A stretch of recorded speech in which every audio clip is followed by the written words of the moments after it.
बिस्मिल्लाहिर्रहमानिर्रहीम। अस्सलामु अलैकुम वरहमतुल्लाहि वबरकातुहू। नाज़रीन, कल के सबक में हमने अपने ऐप के इंटरफ़ेस को समझ लिया था कि इसके सामने जो हमें जितने ऑप्शंस शो हो रहे हैं इनका क्या क्या काम है। आज के सबक में हम इसके टूल की तरफ जा रहे हैं और इसके टूल्स को तफसील से देखते हैं कि क्या कौन सा टूल क्या काम करता है। तो सबसे पहले हमने इसे सेलेक्ट किया हुआ है। सबसे पहले ऑप्शन को इस पे हम आने के बाद देखते हैं कि सबसे पहली चीज़ हमारे पास हमारे बने बनाए प्रोजेक्ट हैं जो जिस पे हम पहले काम कर चुके हैं। इसमें से किसी को भी हमने सेट करना हो तो यहाँ से बिल फ़र्ज़ मैं इसे सेट करना चाहता हूँ। ये जो कल की वीडियो का थंबनेल है मैंने उसे बनाया था इसी जगह, तो आप यहाँ से इसको जो है सेट कर सकते हैं। एक तो ये भी बड़ा मसला है कि इसमें ऐड आ जाते हैं दरमियान में अगर नेट आपका ऑन हो तो आपने अपने नेट को ऑफ़ रखना है, ऑन नहीं रखना, उससे आपको जो है ये ऐड शो नहीं होंगे। तो ये थंबनेल मैंने इसी ऐप के अंदर बनाया है और आप देख सकते हैं इसको कि ये काफ़ी बेहतर बन चुका था। तो इसी ऐप के अंदर सारा काम मैंने इस पे किया था। ठीक है, तो ये कोई मुश्किल नहीं है, इसको कोर्स के बाद आप ख़ुद बना सकेंगे। ये तो बहुत सिंपल सा मैंने बना लिया था, इससे भी अच्छे अच्छे थंबनेल मैंने इसी ऐप में बनाए हैं। तो ये प्रोजेक्ट मैंने जहाँ जैसे ही उधर से सेलेक्ट किया, ओके किया, तो वो बना बनाया प्रोजेक्ट यहाँ पे आ गया। मैं इसमें किसी भी तरह से कोई चेंजें करना चाहता हूँ तो मैं यहाँ बआसानी कर सकता हूँ। इस तस्वीर को देखिए, अब मैंने लॉक किया हुआ है जिस तरह से कल के सबक में बताया था, तो ये तस्वीर यहाँ से हिलेगी नहीं। ठीक हो गया। इसके बाद नीचे अगर आप देखते जाएं तो हमारे पास बने बनाए कुछ और डिज़ाइन भी मौजूद हैं जिसमें 3D हर शेप के हैं। आप किसी में भी बआसानी काम कर सकते हैं। मसलन मैं इनमें से किसी भी शेप को जो है इस पे क्लिक किया, क्लिक करने के बाद ओके किया तो ये मेरे पास बना बनाया डिज़ाइन आ गया मेरे पास। चूँकि टाइम कम है, यूँ समझ ले कि किसी वक्त आपके पास टाइम कम हो तो आप जल्दी से कोई डिज़ाइन बनाना चाहते हैं, आप चाहते हैं कि उस पर सारी चीज़ें पहले से अप्लाई हों, बस मुझे कोई थोड़ी सी चेंजिंग करनी पड़े और मेरा डिज़ाइन तैयार हो जाए। तो ये देखिए, इसका टेक्स्ट बहुत खूबसूरत सा बना हुआ है। ऐसे ही ये 3D टेक्स्ट में भी मौजूद है और इसमें भी देख लें, ये कोई सा भी आपको जो बेहतर लगे, जो खूबसूरत लगे, आप यहाँ से उसको बआसानी सेलेक्ट कर लेंगे। सेलेक्ट करने के बाद उसमें जितनी आपको चेंजिंग की ज़रूरत पड़ेगी आपने वो चेंजिंग कर लेनी है। बिलफ़र्ज़ जो मैंने पहले उठाया था मैं इसी को ही उठा लेता हूँ। इसके शुरू में ये उन्होंने कोई लोगो लगाया है, इस तरह के लोगो आपको कहाँ से मिलेंगे? ये गूगल से आपको बआसानी इस तरह की चीज़ें मिल जाती हैं, गूगल से बआसानी मिल जाती हैं। जब हम कोई चीज़ अभी बनाएंगे तो मैं आपको गूगल से डाउनलोड करके दिखाऊंगा कि किस तरह से आपने गूगल से उठानी है। ठीक है, तो ये उन्होंने गूगल से ही PNG में उठा लिया है। तो उठा के इधर जो है ये टेक्स्ट उन्होंने ऐड कर दिया है। यहाँ पे आप कुछ भी लिख सकते हैं, ज़रूरी नहीं है। मैं इस पर डबल क्लिक कर अगर करूँगा तो आप देख रहे हैं कि उन्होंने जो चीज़ लिखी हुई है यहाँ पे मैं जिम एकेडमी लिख दूँ तो ये देखें, ओके डन किया, ओके कर दिया। क्या हो गया यार? तो इसको फिर मैं लिख रहा हूँ जिम एकेडमी, लिख दिया, ओके किया। ये देखिए जिम एकेडमी आ चुका है। तो इस तरह से आप इसको एडिट कर सकते हैं। इस पर जो चीज़ें अप्लाई थी वो पहले से ही इस पर मौजूद थी, मैंने सिर्फ टेक्स्ट को एडिट किया है तो वो वही चीज़ बन चुकी है।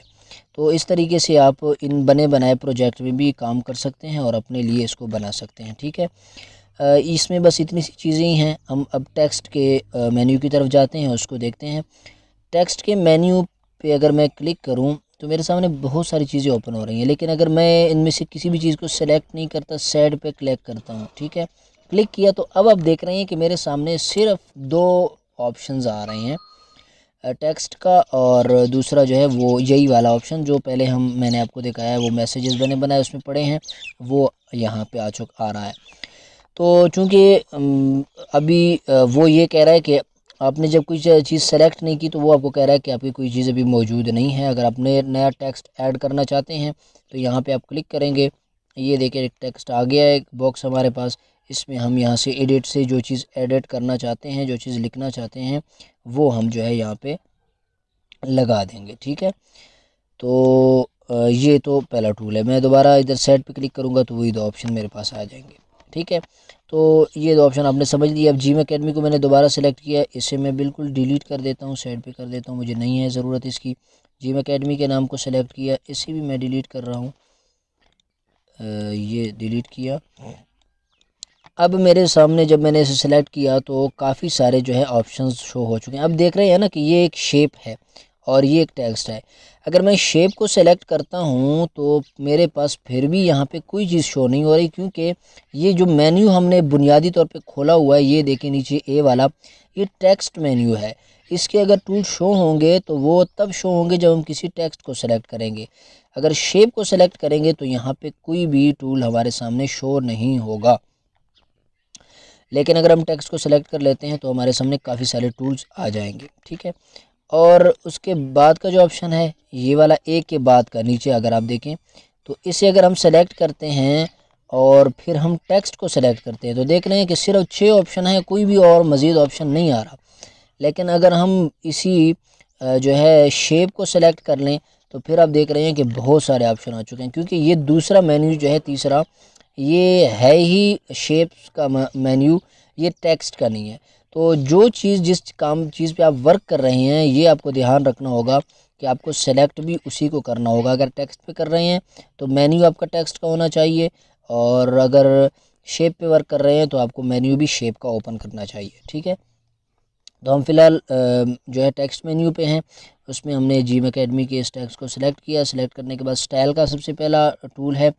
यहाँ से अगर हम बने बनाए कोई स्टाइल हमारे पास मौजूद हैं, इसके अंदर कोई पिक्चर ऐड करना चाहते हैं वो भी आगे आ रहा है, लेकिन बने बनाए कोई मौजूद हैं तो टेम्पलेट उसको ऐड करना चाहिए। पीछे भी हम पढ़ चुके हैं उसमें, यानी ये यही वाली चीज़ है, ये जो बना बनाया डिज़ाइन है ना, ये वाला सेम देख रहे हैं उस फोल्डर को भी, तो ये वही वाली चीज़ है। सेव करना चाहें तो ये भी सेव यहाँ पे हम पढ़ चुके हैं, ये दोनों सेम एक ही चीज़ है। अगला एडिट का ऑप्शन है, ये भी हमने देख लिया है कि किसी चीज़ को, किसी टेक्स्ट को ऐड करना हो तो यहाँ पे क्लिक करेंगे, इसी में जो तब्दीली आप करना चाहते हैं यहाँ पे आप तब्दीली कर देंगे। अगला ऑप्शन डिलीट का है, ये यहाँ पे भी हमारा गुजर चुका है। किसी भी टेक्स्ट को, शेप को डिलीट करना चाहें तो यहाँ से डिलीट पे क्लिक करेंगे, डिलीट हो जाएगा। दोबारा वापस लाना चाहते हैं, सैरो पे क्लिक करेंगे, वापस आ जाएगा। तो अगला ऑप्शन हमारे पास कॉपी का है कि अगर हम इसी टेक्स्ट की कॉपी लेना चाहते हैं तो उसके लिए हम क्या करेंगे, हम इस कॉपी के बटन पे क्लिक करते जाएंगे और ये देखें कि हमारे पास कॉपी जो है बनती जा रही हैं। इसकी ज़रूरत हमें कब पेश आती है, इसकी ज़रूरत उस वक्त पेश आती है कि जब हम किसी एक टेक्स्ट पे काफ़ी सारे इफ़ेक्ट अप्लाई कर देते हैं, तो उस वक्त हम चाह रहे होते हैं कि हमें नए टेक्स्ट पे इतने इफ़ेक्ट की मेहनत ना करनी पड़े, बल्कि इसी तरह का एक जल्दी से हम कोई और टेक्स्ट जो है बना लें। तो उसके लिए हम यही करते हैं कि इसी जिस पे हमने काफ़ी सारे इफ़ेक्ट लगाए हैं उसकी कॉपी बना लेते हैं, और कॉपी बनाने के बाद यहाँ से क्लिक करके हम उसको एडिट कर लेते हैं, तो आसानी से हमारी उसी तरह की एक और चीज़ बन जाती है। ठीक है, अगला ऑप्शन हमारे पास है टू फ्रंट का। टू फ्रंट का ऑप्शन क्या काम करता है, बहुत ही ज़बरदस्त किस्म का ये टूल है। इसकी समझ भी आपको तब आएगी, मैं इसका एक कलर चेंज करता हूँ, फिर आपको बहुत आसानी से समझ आ जाएगी कि ये क्या ऑप्शन है। इसको कलर चेंज किया, अब देखिए मैं वाइट को लेके आ रहा हूँ, तो ये वाइट कलर का जो टेक्स्ट है ये नीचे है और ये पीले कलर का टेक्स्ट जो है ये ऊपर है। ठीक हो गया, तो इन दोनों यानी सफ़ेद कलर का टेक्स्ट नीचे और नीले पीले कलर वाला ऊपर है। अब मैं चाहता हूँ कि ये जो सफ़ेद कलर वाला टेक्स्ट है ये ऊपर आ जाए और पीले कलर वाला नीचे चला जाए। तो उसके लिए मैं क्या करूँगा कि सफ़ेद कलर वाले टेक्स्ट को सिलेक्ट करूँगा। सेलेक्ट करने के बाद यहाँ पे आके टू फ्रंट पे मैं क्लिक कर दूँगा। तो जैसे ही क्लिक करूँगा तो सफ़ेद कलर वाला टेक्स्ट ऊपर आ जाएगा, दूसरा नीचे चला जाएगा। इसके बाद का टू बैक का ऑप्शन है, सेम उसी तरह का है, लेकिन फ़र्क यह है कि अगर वो तो ये था कि निचली चीज़ को ऊपर लेके आना, और इसमें है कि ऊपर वाली चीज़ नीचे को लेकर जाना।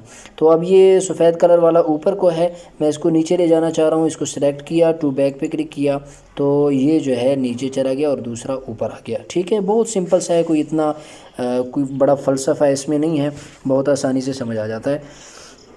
अगला ऑप्शन हमारा पोजीशन का है। पोजीशन का ये टूल क्या काम करता है, बहुत ही ज़बरदस्त किस्म का है। इस टूल की ज़रूरत हम उस वक्त पेश आती है कि जब हम किसी चीज़ को, किसी टेक्स्ट को किसी मखसूस बॉक्स में लगाना चाह रहे हैं, लेकिन जब हम उसमें लगाते हैं तो वो बहुत बड़ा हो जाता है, यानी वो उससे आगे को गुज़र जाता है। या ये है कि हम सेलेक्ट एक चीज़ को कर रहे होते हैं, सेलेक्ट हो जो दूसरी चीज़ सेलेक्ट हो जाती है, तो उस वक़्त हमें जो है इस चीज़ का काफ़ी सारा सामना करना होता है। मैं यहाँ पे काफ़ी सारे कॉपी बना देता हूँ, ठीक है। ये मैंने चंद कॉपी बना ली। अब देखिए मैं इसको यहाँ रख रहा हूँ। तो अब ऐसी सूरत हाल में हमने इसको सेलेक्ट करना है, ठीक है, इसको सेलेक्ट करना है। तो एक तो हमें इसकी सिलेक्शन में मुश्किल होती है, वो तो चलो हम यहाँ पे आके इधर से सेलेक्ट कर लेंगे कि हमने कौन से वाले टेक्स्ट को सेलेक्ट करना है, ठीक है। यहाँ से हम उसको सेलेक्ट कर लेंगे। लेकिन दूसरा यह है कि अब अगर हमने इसको दाएं या बाएं लेके जाना हो, तो अगर हम इसको पकड़ के लेके जाते हैं तो फिर वो हमें काफ़ी सारी बस औक़ात ज़्यादा चला जाता है, थोड़ा चला जाता है।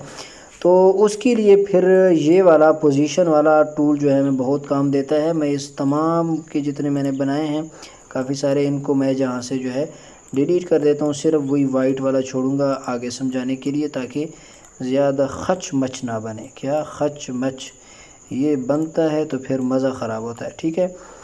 ओके, हो गया ये। अब पोजीशन वाले टूल पे क्लिक करते हैं। अब देखते हैं कि क्या हो रहा है। इस दाएं जानिब के एरो पे मैं क्लिक कर रहा हूँ, तो ये देखें कि ऐसा ऐसा ये नाम आगे को जा रहा है, ठीक है, आगे को जा रहा है। और इसी तरह इधर वाले पे क्लिक करें, इधर को जाएगा, और ऊपर वाले पे क्लिक करें, ऊपर को जाएगा। और इस तरीके का और भी ऑप्शन है, नीचे को करें तो नीचे को आएगा, ठीक है। लेकिन अब मैं चाहता हूँ कि ये एक दफ़ा क्लिक करने से ये बहुत छोटा कदम ले रहा है, छोटी सी छलांग मार रहा है। इसको लंबे लंबे कदम लेने चाहिए, तो तेज़ कदमों के साथ ये जाए। तो उसके लिए ये ऊपर वाला जो बटन है, ये लाइन आपको नज़र आ रही है, इसको अपने सेलेक्ट करके बिल्कुल आखिर तक ले जाएं, फुल कर दें। फुल करने के बाद आप देखेंगे कि पहले ये बहुत छोटे छोटे छलांग मार रहा था, लेकिन अब ये बहुत बड़े बड़े छलांग मारते हुए आगे को जाएगा। तो देखें आप, ये देखें उससे बड़े बड़े छलांग ये अब मारने लग गया। पहले कितने थे ये देखें, ये देखें, और इससे देखें कि ज़्यादा, ठीक है। तो इतना ही हो सकता है, इतनी की इसमें जो है सहूलत मौजूद है। तो ये ऑप्शन भी आपको उम्मीद है समझ आ गया होगा, ठीक है। इसको मैं छोटा कर लेता हूँ अगला ऑप्शन समझाने के लिए। अगला ऑप्शन हमारे पास है रिलेटिव पोजीशन का। ये भी अच्छा टूल है। इसके लिए इसके अंदर 4 जो है बुनियादी तौर पे ऑप्शन हैं। इसमें सबसे पहला जो ऑप्शन है वो इसलिए है कि अगर आप इस टेक्स्ट को बिल्कुल बाएं जानिब रखना चाहते हैं, तो उसके लिए आप सिंपल इस पर क्लिक करेंगे, ये आपको बिल्कुल बाएं जानिब कर देगा, ठीक है। और अगर आप इसको बिल्कुल सेंटर में करना चाहते हैं, तो उसके लिए दूसरे नंबर ऑप्शन पे क्लिक करें, दरमियान में आ जाएगा। बिल्कुल दाएं जानिब करना चाहते हैं, तीसरे नंबर वाले ऑप्शन पे क्लिक कर दें। और बिल्कुल ऊपर करना चाहते हैं तो चौथे नंबर वाले पे, बिल्कुल दरमियान में करना चाहते हैं तो इसके लिए 5वें नंबर पे, बिल्कुल नीचे करना चाहते हैं तो 6ठे नंबर पे। तो इस तरीके से इन टूल को भी आप यूज़ कर सकते हैं। और अगर बिल्कुल सेंटर से चारों तरफ से आप कहें कि एक टेक्स्ट जो है सेंटर में आना चाहिए, तो उसके लिए आप क्या करेंगे कि दोनों दरमियान वाले जो टूल हैं, ये और ये, इन पे आप क्लिक कर दें, इस पे और इस पे, ये बिल्कुल सेंटर में आ गया है। नाप तोल की अगर आपके पास कोई पड़ा है नापने वाली चीज़, तो उठाएं और देखें कि ये मुकम्मल है या नहीं है। तो आप देखेंगे कि ये मुकम्मल है, चारों तरफ से सही तरीके से ऐप ने जो है आपको ये चीज़ इसकी एग्जैक्ट बना दी है, ठीक हो गया। ये ऑप्शन भी आपको अच्छे तरीके से समझ आ गया होगा। आज के सबक में हमारा इतना ही काफ़ी है। उम्मीद है पिछले सबक की तरह इस सबक में भी आपको मज़ा आया होगा और बहुत सारी चीज़ें सीखने को मिलेगी। मिलते हैं हम अपने अगले सबक में, उतने तक इजाज़त दीजिए। वस्सलाम।